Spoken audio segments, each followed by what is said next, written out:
My daughter's name is Maryam, but we call her Mena. We've called her Mena since she was a baby. That was her nickname. And she's a special needs child. When I was pregnant and I went in for my second ultrasound where they check that all the organs are developed properly or if the bones are all there, the ultrasound took around an hour and a half. So I knew that something was wrong. My son, who I write about online by the pseudonym Lil D, is 14. He has autism spectrum disorder and is nonverbal. The biggest issue that I'm facing till now is our first conversation, when I have the first conversation with him about, "Mommy, I'm different. People are looking at me. Why do people look at me? You tell me not to stare and people are staring at me." I'm carrying a huge burden because of that conversation. It has affected how we approach our faith as Muslims, our belief, our reliance on Allah subhanahu wa ta'ala, and times when we're frustrated. Islam is really challenging for me and also for everyone as deaf people, because Islam is really challenging, more difficult for deaf people to say it about Islam. They ask me so much, what should the boy do with the Quran? Is it Arabic? What should the boy to pray 5 times a day?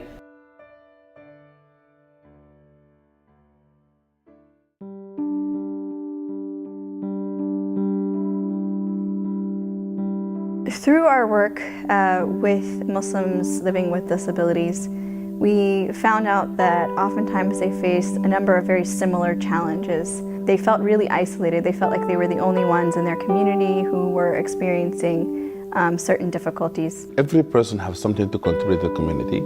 You have to create a platform and an environment for them to be productive and to have that participation. What other Muslim families have children with this specific special needs? I think it would be nice to kind of network with them and see if and that can go on a national level. In terms of just getting a network of other Muslims who may also have autism or are on the spectrum or have other physical and mental disabilities, we haven't really, at least in my hometown, I haven't been able to find that kind of network there. We wanted Muslims living with disabilities themselves to be able to reach out and connect with one another and not just necessarily be talked about within their Muslim communities as people in need of help and constant care, but people who themselves could be empowered, could be involved in mosque leadership and helping influence what our Muslim communities are doing overall. The concrete steps the Muslim community can take to make their community inclusive is to have in every mosque accessibility to the wheelchair, for example.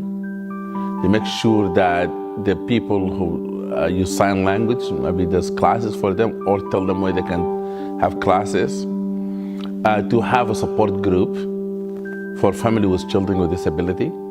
We need to have inclusion of individuals with disabilities into mosques and other Muslim institutions.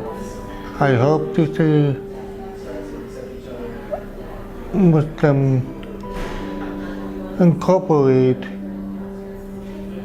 individuals with disabilities into the events, institutions, and community life. There's a concept called the wounded healer syndrome. The one impacted with the illness is in a better position to help another person impacted with that same illness.